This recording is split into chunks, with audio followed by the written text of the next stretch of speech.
दोस्तों, कुंभ के मेले में एक बुरखे वाली महिला एक दुकान चला रही थी। तभी अचानक से उसकी दुकान पर चार साधु आते हैं और उसे कुछ पैसे दान में देने के लिए आग्रह करने लगते हैं। इसके बाद वह महिला अपने पास से कुछ पैसे निकालती है, जो तकरीबन 7 से 8 हजार होंगे, और उनमें से एक 50 का नोट निकालकर उनको देने लगती है। इसके बाद वह साधु और पैसे उसे देने के लिए आग्रह करते हैं, लेकिन वह महिला कहती है कि नहीं बाबा, ये पैसे मैंने किसी और काम के लिए रख रखे हैं, तो इनको मैं आपको नहीं दे सकती। इसके बाद उन साधुओं में से एक साधु उसके हाथों को पकड़ लेता है और दूसरा साधु उसके मुंह को बंद कर लेता है, और जो और साधु थे वह उसके हाथों में उन पैसों को छीन कर वहां से जाने लगते हैं। लेकिन तभी अचानक से कुछ साधु एकत्रित होते हैं और उन चारों साधुओं को पकड़ लेते हैं। कौन थे साधु और किस वजह से यह महिला यहाँ पर बुरखे में दुकान लगा रही थी? पूरी कहानी की सच्चाई जानने के लिए वीडियो को अंत तक जरूर देखें। बिहार के अंदर दो पति पत्नी रहा करते हैं। पति का नाम सतबीर है और पत्नी का नाम उर्मिला है। पति पत्नी दोनों एक छोटा सा होटल चलाया करते हैं, जहां पर कुछ लोग खाना खाया करते हैं और उसी से उनके घर की रोजी रोटी चला करती है। तभी अचानक से जैसे कुंभ के मेले का टाइम आता है, तो उसकी जो पत्नी उर्मिला होती है वह सतवीर से कहने लगती है कि क्यों ना इस बार हम लोग भी कुंभ का मेला देखने के लिए जाएं। अब इस बात को सुनकर जो सतवीर होता है पहले तो उसे मना करने लगता, कहता है कि नहीं, कहां जाएंगे, काफी दूर पड़ता है, यहां से तो काफी ज्यादा दूर पड़ेगा। लेकिन पत्नी जिद करने लगती है और पत्नी की जिद को पति मान जाता है। उसके बाद दोनों पति पत्नी फैसला करते हैं कि इस बार कुंभ के मेले में जाकर अपना छोटा सा होटल खोलेंगे, जिस होटल से उनको कमाई भी हो जाएगी, और जैसे ही मेला चलेगा तो उस टाइम पर वह मेले के अंदर घूम भी लेंगे। ये बातें दोनों पति पत्नी के बीच में तय हो जाती हैं, और बातें तय होने के बाद पति पत्नी इसकी तैयारी करने लगते हैं। उसके बाद वह वहां से कोई जरूरी सामान लेते हैं और सारे सामान को लेकर सीधे कुंभ के मेले में पहुंच जाते हैं। जहां पर कुंभ के मेले का आयोजन हुआ था, वहां पर जाने के बाद वो फॉर्मेलिटी पूरी करते हैं, और फॉर्मेलिटी पूरी करने के बाद कुंभ के मेले के अंदर एक छोटा सा भोजनालय अपना तैयार कर लेते हैं, जिसके अंदर रहकर वह कुंभ के मेले में पैसा कमाना चाहते थे और साथ में कुंभ के मेले में घूमना भी चाहते थे। वहां पर आकर उसकी पत्नी उर्मिला होती है। वो बड़ी खुश होती है और सोचती है कि चलो, इस बार तो मैं कुंभ का मेला देख ही लूंगी, ना जाने जिंदगी में कभी मौका मिलता या नहीं मिलता। यही सोचकर पत्नी काफी ज्यादा उत्सुक थी मेले को देखने के लिए, तो मेले की तैयारी होते हुए इधर उधर देख रही है कि कोई क्या कर रहा है, कोई क्या कर रहा है। इधर उसका पति सतवीर है, वह भोजनालय पर है और वहां पर काम धंधा देख रहा है। लेकिन तभी अचानक से उसके पास चार साधु आते हैं और आने के बाद उसे कुछ पैसे दान करने के लिए कहने लगते हैं। अब सतवीर, जो कि पूजा पाठ वाला आदमी था, तो वह अपने पास से 10 रुपये निकालता है और 10 रुपये निकालकर उन साधु को दे देता है। कहता है कि ये लो महाराज, मेरे पास इतने ही है। लेकिन साधु कहने लगता है कि बच्चा, तू तो बहुत कम दान कर रहा है, ऐसा कैसे चलेगा? अगर तुम्हारी तरह ही सब लोग हमें 10 रुपये देने लगे तो हमारा तो गुजारा ही नहीं होगा, तो आपको और भी पैसे दान करने चाहिए। इसके बाद जो सतबीर होता है थोड़ी देर तक सोच विचार करता है, और सोच विचार करने के बाद अपने पास से 50 रुपए निकालता है। उन पैसों में से जो पैसे उसने आज का सामान खरीदने के लिए रख रखे थे, वो लगभग 10 से 12 हजार रुपए थे, और वही उनकी जमा पूंजी थी यहाँ के लिए। क्योंकि जितना भी पैसा और उनके पास था वो सारा पैसा इंतजाम करने में खर्च हो गया था। केवल यही पैसे बचे थे जिनसे रोज सामान लाया करेंगे और सामान बेच बेच कर और पैसे कमाया करेंगे। अब जैसे ही साधु उसे पैसों की गड्डी को देखते हैं तो एकदम से हरकत में आते हैं, और एक साधु उनमें से सतबीर के हाथ पकड़ लेता है और दूसरा साधु उसके मुंह को बंद कर देता है। जो दो साधु और बच गए थे वो दोनों मिलकर उसकी दुकान में से जो गल्ले में पैसे पड़े हुए थे उन्हें, और साथ में उसे साधु के हाथ में जो गड्डी थी जिन पैसों से वो सामान लाने वाला था, उनको छीन लेते हैं और उसे धक्का देकर दुकान में गिराकर वहां से भाग जाते हैं। अब इसके बाद सतबीर इस बात को देखकर बड़ा परेशान होता है और सोचने लगता है कि मैंने तो इनको दान करने के लिए पैसे निकाले थे, लेकिन ये लोग तो मेरे से पैसे ही छीन कर ले गए। वह सोचता है कि हो ना हो ये साधु तो नहीं होंगे, क्योंकि साधु कभी भी ऐसा नहीं करता। अब इस बात को सोच सोचकर वह काफी ज्यादा परेशान था और उदास हालत में अपने भोजनालय के अंदर बैठा हुआ था, जहां पर उसने तैयार किया है, और उसके पैसे पूरी तरह से छिन चुके हैं। थोड़ी देर में उसकी पत्नी उर्मिला, जो मेले की व्यवस्था को देख रही थी, काफी देर से वह वापस अपने भोजनालय पर आती है। लेकिन यहाँ पर अपने पति का उदास चेहरा देखकर बड़ी परेशान हो जाती है, भावुक हो जाती है और उसे पूछने लगी कि तुम इस तरह से क्यों बैठे हुए हो। तो उसके बाद उसका पति सतवीर उसे बता देता है कि इसी तरह से 4 साधु आए थे और उन्होंने मेरे सारे पैसे छीन लिए और यहाँ से भाग गए। ऐसा कहते हुए जो सतीश होता है उसकी आंखों से आंसू टपकने लगते हैं और अपने पति को रोता हुआ देखकर उर्मिला भी फूट फूट कर रोने लगती है। थोड़ी देर तक माहौल गमगीन हो जाता है, लेकिन उसके बाद दोनों हिम्मत करते हैं और आपने अपने आंखों के आंसुओं को पहुंचने हैं। तभी जो उर्मिला है वह कहने लगती है कि अगर ऐसा हुआ है तो तुम्हें पुलिस में कंप्लेंट करनी चाहिए और उन साधुओं को पुलिस वाले जरूर से ढूंढ लेंगे और हमारे पैसे वापस लौटा देंगे। ये सोचकर सतीश भी सोचता है कि हाँ, हो सकता है, क्योंकि वहां पर पुलिस का प्रबंध काफी अच्छा था, तो पुलिस वालों से वह इस शिकायत को करना चाहता है। इसके बाद उर्मिला के कहे अनुसार सतीश और उर्मिला दोनों वहां पर रोड किनारे खड़ी हुई पुलिस के पास जाते हैं और वहां पर उनसे आग्रह करने लगते हैं कि साहब, इस तरह से 4 साधु मेरी दुकान पर आए थे और वह मेरे सारे पैसे छीन कर ले गए हैं और हमारा रोजगार है, और वह पैसे अगर हमें नहीं मिले तो हमारा रोजगार खराब हो जाएगा। लेकिन जब पुलिस वाले होते हैं वह उनकी एक बात नहीं सुनते हैं और कहते हैं कि इतने पैसे एक साथ रखने की जरूरत क्या थी और तुम लोगों ने उनको पैसे दिखाए क्यों। अब यह बात सुनकर जो सतीश है वह उदास सा हो जाता है और कहने लगता है कि साहब, हम बहुत दूर से आए हैं और यहाँ पर आकर हमने दाव लगाया है। अगर आपने हमारे पैसे नहीं ढूंढे तो हम लोगों को मजबूरन यहाँ से वापस जाना पड़ेगा और हमारा बहुत ज्यादा नुकसान हो जाएगा। लेकिन पुलिस वाला उनकी एक बात नहीं सुनता है और कह देता है कि अब इसमें कुछ नहीं हो सकता। यहाँ पर करोड़ों की संख्या में साधु आए हैं और इनमें से मैं कहां से ढूंढूं उन साधु को जो तुम्हारे पैसे छीन कर ले गए। ऐसा कहते हुए उनसे मना कर देता है और जो सतीश और विमला होते हैं वहां से वापस जाने लगते हैं। लेकिन तभी अचानक से एक लाल बत्ती की कार आती है जिसमें एक बड़े अधिकारी थे, और जैसे ही वो बड़े अधिकारी आते हैं तो फौरन से जितने भी पुलिस वाले ऐसे इधर उधर आलस्य में पड़े हुए थे वो एकदम से टेंशन में हो जाते हैं और आते हैं उनको सलूट मारने लगते हैं। और जब सतीश और विमला देखते हैं कि यह तो कोई बड़े अधिकारी हैं, तो वह सोचते हैं कि क्यों ना अपनी फरियाद इनके पास ले जाई जाए, हो सकता है यह हमारे पैसों को लौटा दे। इसके बाद सतीश और उर्मिला वहां पर जाते हैं और बड़े अधिकारी के पास, और वहां पर जाकर उन्हें अपनी समस्या के बारे में बताते हैं। जो बड़े अधिकारी थे वह भी गरीब घर से बिलोंग किया करते थे, लेकिन मेहनत करने के बाद वो बड़े अधिकारी बन गए थे, तो वह जानते हैं कि गरीबी क्या चीज होती है और इन लोगों की आंखों में उन्हें सच्चाई साफ साफ दिखाई दे रही थी।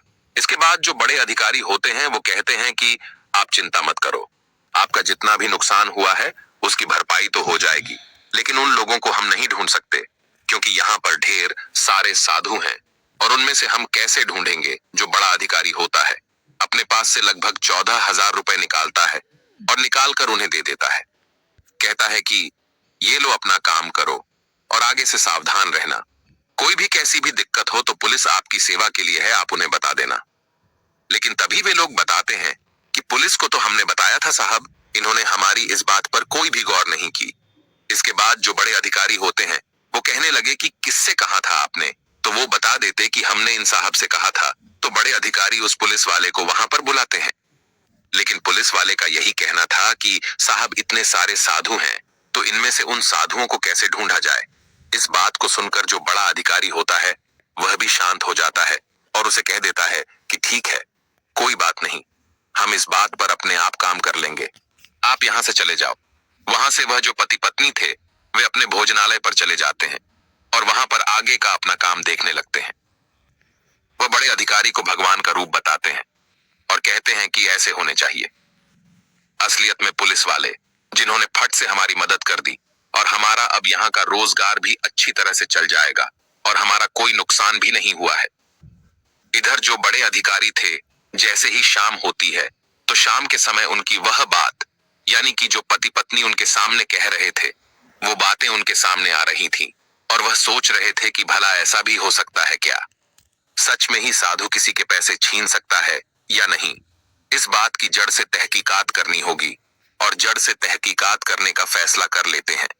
यही सोचकर जो बड़े अधिकारी होते हैं रात में ही एक महिला पुलिस वाली से बात करते हैं और उससे कहते हैं कि कल मुझे कुछ काम है, और उसके लिए तुम सुबह सुबह मेरे पास जल्दी आ जाना। महिला पुलिस वाली उनका आदेश मानती है और आदेश मानने के बाद दूसरे दिन सुबह सुबह उनके पास पहुंच जाती है। जो बड़े अधिकारी होते हैं वो उसको पूरा मामला समझाते हैं और कहते हैं कि देखो, ये ऑपरेशन हमें चुपचाप करना होगा, क्योंकि हो भी सकता है कि पुलिस वाले ऐसे साधुओं के साथ मिले हुए हो, क्योंकि उन्होंने उस पर कोई भी कार्रवाई नहीं की थी। तो जब महिला पुलिस वाली होती है वो बड़े अधिकारी का कहा मानती है और पूछती है कि साहब कैसे कैसे करना है। तो जो बड़ा अधिकारी होता है वो कहता है कि इसके लिए पहले थोड़ी सी तहकीकात करनी है, और तहकीकात करने के लिए वह उसी गरीब व्यक्ति के भोजनालय पर चला जाता है जिसके साथ ये लूटपाट हुई थी। वहां पर जाने के बाद भोजनालय को अच्छी तरह से देखता है और उस बारे में उससे पूछता है कि उसे टाइम पर क्या क्या था और किस वजह से वो लोग तुमसे ऐसे ऐसे पैसे छीन कर ले गए। वह पूरी घटना का ब्यौरा देता है और वह भोजनालय जो था वो थोड़ा सा हट के था, यानी कि वहां पर ज्यादा भीड़ भाड़ नहीं थी। इसके बाद जो बड़े अधिकारी होते हैं उनकी समझ में आ जाता है कि ये लोग अपना शिकार उस दुकान को बनाते हैं जिस दुकान के आसपास ज्यादा भीड़ ना हो और उस दुकान पर एक ही व्यक्ति हो। इसके बाद एसपी साहब वहां पर एक ऐसी दुकान देखने लगते हैं जो दुकान एकांत में हो और वहां पर ज्यादा भीड़ भाड़ ना हो। तो उन्हें एक दुकान एकांत में मिल जाती है जो कि एक मुस्लिम व्यक्ति की थी। मुस्लिम व्यक्ति वहां पर कुछ कॉस्मेटिक का सामान बेच रहा था और इस दुकान को जब बड़े अधिकारी देखते हैं तो वे एकदम से इन्हें परफेक्ट लगती है। अब इसके बाद ये दुकान मुस्लिम की थी और वो सोचने लगते हैं कि हो सकता है वो लोग इसकी रेकी पहले ही कर चुके हो, लेकिन उन लोगों ने अभी तक इसे अपना शिकार नहीं बनाया हो। यही सोचकर जो बड़े अधिकारी हैं वो वहां पर अपना जाल बिछाना चाहते हैं और जाकर उसे मुस्लिम व्यक्ति से बात करते हैं। वह कहते हैं कि देखो, आपकी दुकान कुछ देर के लिए हमें चाहिए और यहाँ पर हमारी एक महिला सिपाही रहेगी जो आपकी तरह ही यहाँ पर रहकर सामान बेचेगी। दुकान वाला भी मान जाता है क्योंकि यहाँ पर बहुत बड़े अधिकारी थे और उसकी बातों को मानकर उन्हें दुकान देने के लिए तैयार हो जाता है। अब मुस्लिम व्यक्ति की दुकान होने की वजह से जो बड़े अधिकारी होते हैं वो महिला पुलिस वाली को बुर्का पहना देते हैं और कहते हैं कि अगर कोई पूछे कि तुम यहाँ पर काम क्यों कर रही हो तो कह देना कि पिताजी की तबीयत खराब है और इसी वजह से मैं यहाँ पर काम कर रही हूँ। महिला सिपाही ने बुर्का पहन लिया था और बुर्का पहनने के बाद वह उस दुकान पर काम करने लगती है।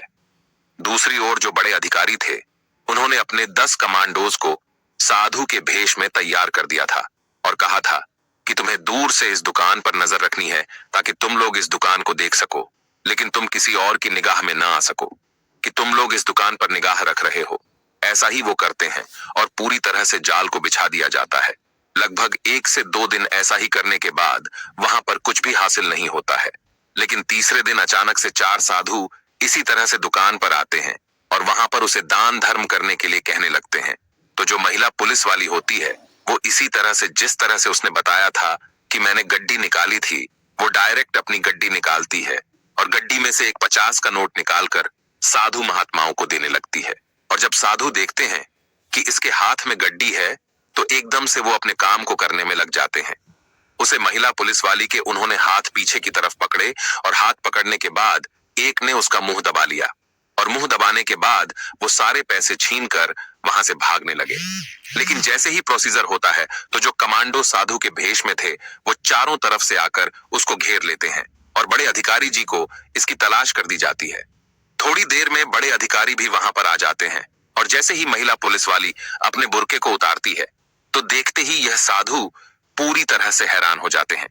इसके बाद जो बड़े पुलिस के अधिकारी होते हैं वो वहां पर उन लोगों से पूछताछ करते हैं और पूछताछ के दौरान वो लोग बताते हैं कि हम साधु नहीं हैं। हम लोग तो साधु का भेष बनाकर यहाँ पर छोटी मोटी चोरियां लूटपाट किया करते हैं ताकि हमारा गुजारा अच्छी तरह से हो जाए। और हमारे गांव है तो पूछने लगता है कि कितने लोगों का गिरोह है तो वो बताता है कि हम 30 से 35 लोग हैं और हम इसी तरह से 4-4, 5-5 की टोली बनाकर इधर उधर घूमा करते हैं और घूमने के बाद पैसे कमाया करते हैं। अब जो बड़े अधिकारी होते हैं वो उनको तो पकड़ने के लिए कह देते हैं, लेकिन अपनी पुलिस का रवैया भी देखना चाहते हैं कि पुलिस के सामने अगर कोई ऐसा केस आता है तो वो किस तरह से बिहेव करते हैं। इसके बाद वो पुलिस वाले से कहते हैं कि तुम अच्छी तरह से अपने पुरखे को दोबारा से तैयार करो और तैयार करने के बाद पुलिस वालों के पास जाना और उससे कहना कि इसी तरह से मेरे साथ हो गया है और वो तुम्हारे साथ क्या बिहेव करते हैं। यही सोचकर वह बुरखे वाली महिला को पुलिस वालों के पास भेज देते हैं। और जैसे ही महिला जाकर वहां से अपने लिए न्याय की गुहार लगाती है, तो पुलिस वाले उसे धमकाकर वापस भेज देते हैं और कहते हैं कि यहाँ पर करोड़ों की भीड़ में साधु हैं, तो हम लोग इसमें क्या कर सकते हैं, तुम यहाँ से चली जाओ। इसके बाद वे कहने लगे कि साहब, मेरे पिताजी बीमार हैं और इसी वजह से मैं दुकान पर काम कर रही हूँ, लेकिन अगर आप लोग मेरी मदद नहीं करोगे तो फिर मैं कहाँ जाऊंगी। मेरे साथ बहुत ही गलत हो गया है। लेकिन पुलिस वाले उसकी एक नहीं सुनते हैं और उसे धमकाकर वहां से भेजने लगते हैं। इसके बाद जो महिला पुलिसकर्मी होती है वह अपने बुर्के को उतारती है और वहां पर बड़े अधिकारी साहब भी आ जाते हैं। वह पुलिस वालों को हिदायत देते हैं और कहते हैं कि तुम लोगों का यह रवैया बिल्कुल भी ठीक नहीं है। यहाँ पर लोग काफी दूर दूर से आकर, कोई रोजगार के लिए आता है तो कोई दर्शन करने के लिए आता है, तो तुम लोगों को यहाँ पर इसलिए किया गया है ताकि तुम लोगों की मदद कर सको और ऐसा कुछ ना होने दे सको।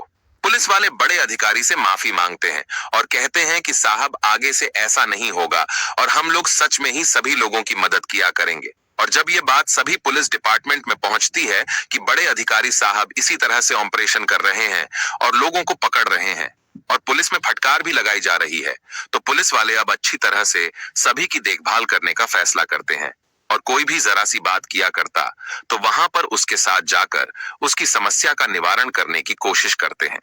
इधर जो बड़े अधिकारी होते हैं उन 4 लुटेरों की मदद से उन सभी लुटेरे को पकड़ लेते हैं जो लुटेरे वहां पर काम कर रहे थे और इसी तरह से इस मेले के अंदर हो रही लूटपाट को कम करने का फैसला करते हैं।